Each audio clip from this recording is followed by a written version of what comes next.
जय जगन्नाथ, जय पंचसखा।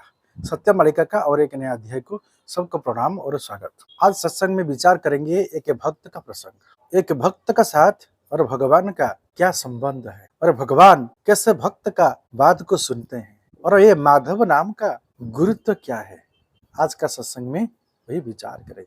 ये माधव नाम सबसे बड़ा नाम है। क्यों? माँ अर्थ ब्रह्मा, ध अर्थ विष्णु, ब अर्थ महेश्वर। तो 3 बार विष्णु का नाम भजन करो, एक बार माधव नाम भजन करने का साथ समान है। तो इसीलिए कलयुग युग का अंत का समय पे ये माधव नाम सबसे बड़ा महान है, जिसको महापुरुष अच्युतानंद उनका 13 जन्म श्री माधवानंद लिखे, ब्रह्मा विष्णु महेश्वर। तो ये संसार में इस नाम का प्रभाव इतना शक्तिशाली क्यों? क्योंकि ये युग उपयोगी नाम है। इसी युग में, इसी समय पे इसी माधव नाम का आवश्यक बहुत जरूरी है। इसी नाम पे मनुष्य का हर रोग का निदान है। ये नाम को जितना जपा करोगे इतना जल्दी मनुष्य का पाप क्षय हो जाएगा। इसलिए ये नाम का महिमा है। कलियुग केवल नाम असरा, सुमिर सुमिर नर उतर ही पारा। ये कलियुग केवल नाम में मनुष्य का पाप क्षय होता है और कुछ नहीं है। तो सब माधव नाम को जपा कीजिए। आज एक भक्त के बारे में विचार करेंगे, जो भक्त को कुछ कुछ लोग जानते हैं। उनका नाम है पांडव कुमार परिड़ा, जो भगवान कल्किदेव का जो संस्था है सुधर्मा महासंघ यानी वैकुंठ धाम सेवाश्रम ट्रस्ट, इसी ट्रस्ट का यानी सुधर्मा महासंघ का ये है अध्यक्ष। और उनका गुरु थे श्री गुरु माधव यानी महापुरुष अच्युतानंद का 13 जन्म श्री माधवानंद। और उन्होंने कॉलेज का समय पे कॉलेज को नहीं जाते थे, क्लास ठीक से नहीं कर रहे थे, ठीक से पढ़ते थे नहीं। तो ये हर दिन माधव जी का साथ घूमते थे और जहां जहां सत्संग हो रहा था वहीं वहीं स्थान को चले जाते थे और प्रभु जी का जो कार्य है इस कार्य में सहयोग करते थे। तो उनका +2 का एग्जाम आया। तो इसी एग्जाम में उनका पहला सब्जेक्ट था इंग्लिश। हर सब्जेक्ट में कुछ कुछ ज्ञान है, परंतु इंग्लिश में उनका कुछ भी ज्ञान नहीं था। तो जब क्वेश्चन पेपर देखे तो उनको 10% आंसर आता होगा, ज्यादा नहीं है। तो उन्होंने क्या करेंगे और सोचने लगे और ये परीक्षा हॉल से श्री गुरु माधव जी को प्रणाम किए। प्रभु, आपका पीछे पीछे हम घूमे और समय नहीं दिए पढ़ने के लिए, क्या करूं? और मेरा यदि बदनाम होगा, फेल होगा तो सब लोग मेरा निंदा करेंगे, तो क्या करूं? प्रभु मुझे क्षमा करें और कृपा करके एग्जाम में उत्तीर्ण कर दीजिए। ऐसा सोच के पहला प्रश्न का उत्तर में क्या लिखे? माधव माधव माधव माधव लिखे। दूसरा क्वेश्चन का उत्तर में माधव माधव माधव लिखे। तीसरा में माधव माधव लिखे।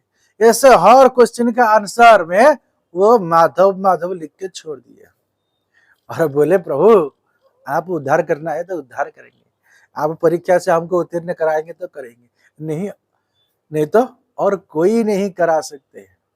और ऐसा सोचकर परीक्षा कंप्लीट किए।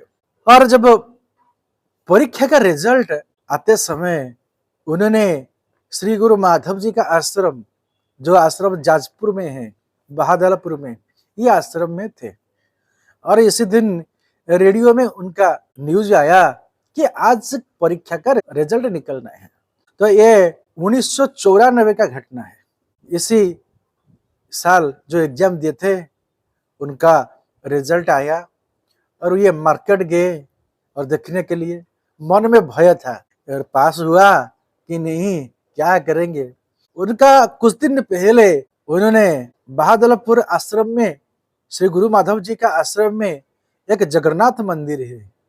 इस जगन्नाथ मंदिर में श्री जगन्नाथ को एक मानसिक किए थे कि प्रभु यदि मैं +2 में उत्तीर्ण होगा तो आपके लिए एक नारियल दूंगा। तो जब उन्होंने कुछ भक्त लोग के साथ गए थे मार्केट, तभी उनका रिजल्ट निकला और देखे पास हुआ है। तो ये खुशी का बात, और खुशी इतना बढ़ गया कोई विश्वास भी नहीं करेगा, क्योंकि वो माधव माधव लिख के आए थे और परीक्षा में पास कैसे हो। फिर उन्होंने कुछ भक्त लोगों के लिए, माँ लोग के लिए मिठाई लाए और जगन्नाथ जी के लिए एक नारियल लेकर आए, और नारियल लेकर आके जगन्नाथ जहां पर बैठे उनका पास रखे भोग लगाने के लिए, और माँ लोगों को मीठा बांटने के लिए चले गए।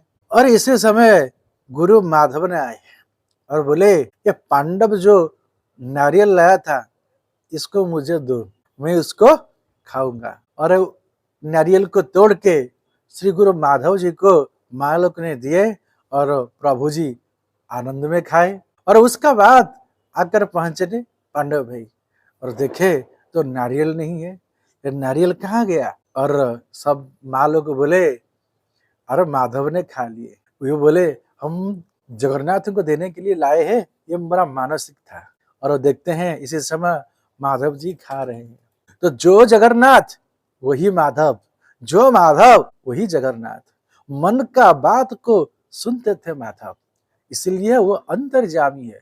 और साष्टांग प्रणिपात किए भैया ने, क्योंकि उनको और एक प्रमाण मिला, जो जगन्नाथ वही माधव है। और प्रभु जगत का नाथ जगन्नाथ स्वयं मानव तनु में विराजित है।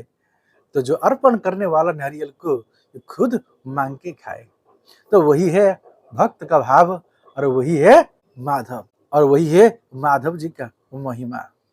महापुरुष इसीलिए तो लिखे थे, तो माधव नाम को वही करण को रे, नीलांचल नाथ थिबे अति गुप तरे।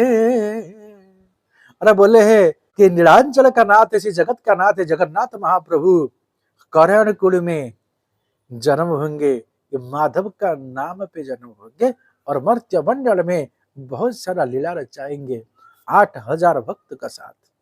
जो जो मालिका ग्रंथ में, पवित्र मालिका में लिखा था, वही वही घटना सब हुआ है। तो भक्त भगवान का अलौकिक लीला है। और बाद में कुछ दिन का बाद जब पांडव भाई ने वापस घर को आए, इसी समय माधव ने बुलाए, अरे माधव इधर आओ। बुलाए, बोले तुम परीक्षा में क्या लिखा था। बोले कुछ नहीं आया था प्रभु, हम माधव माधव लिखे थे। कल तुमको पता है क्या, इसीलिए मेरे को कितना कष्ट करना पड़ा, इसी पेपर में 60 मार्क आया। तो माधव ने खुद बोलते हैं, तेरे लिए मेरे को कितना कष्ट करना पड़ा तुमको मालूम है क्या।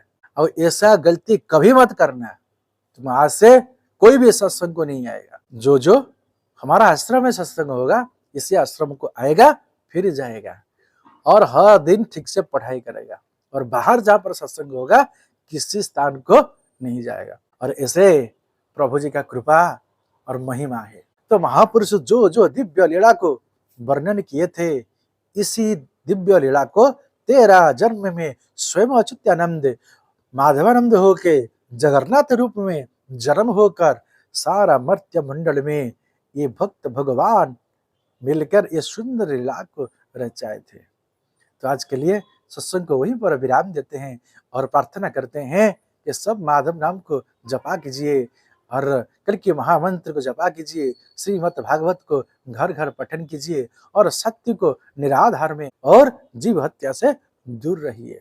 आज के लिए सत्संग को वहीं पर विराम देते हैं। जय जगन्नाथ, जय पंचसखा, जय श्री माधव, जय श्री माधव, जय श्री माधव।